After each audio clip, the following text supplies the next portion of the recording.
ए भौजी काका के जनमौन लइका कहता खाली देंगे देंगे आहा देंगे देंगे।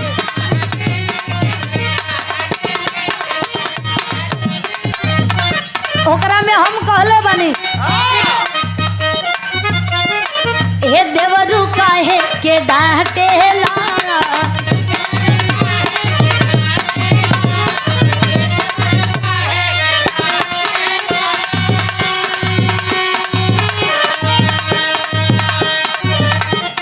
हमर करे जवान फाटेला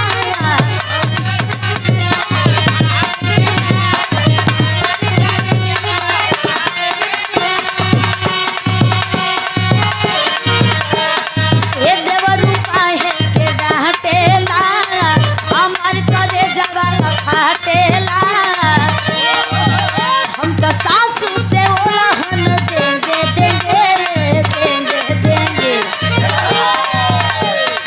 हम जोन बात कहे जात बनी एकर कोनो मतलब हमरा समझ में याद लेना आइल हो सके तू लोगन मतलब खोद लिया जा।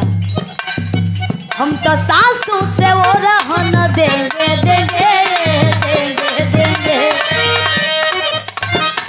हे देवरू काहे के डांटेला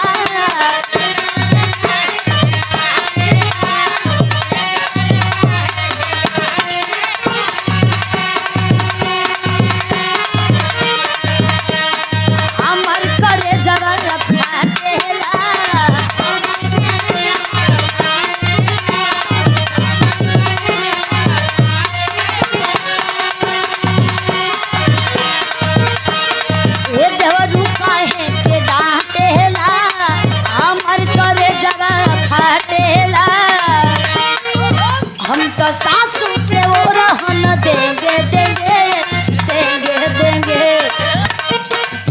हम तो सासू से ओरहन देंगे देंगे देंगे देंगे।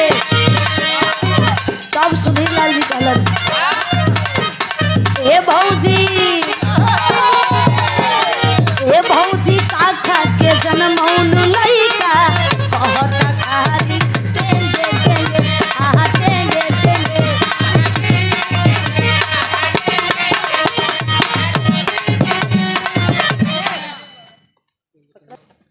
कैसे कि तोहरा काने के नीचे बजा देंगे बजा देंगे। हम कहले कि सुधर जा तो कान के नीचे बजा दे। हमर लड़का के देख कैसे वैसे बोला खड़ा बबुआ हमर बटे इतना सुंदर। हम कहनी बबुआ हमर बटे इतना सुंदर। तो कहलन सुंदर नहीं तो बा बिल्कुल बंदर। तो तोहरा काने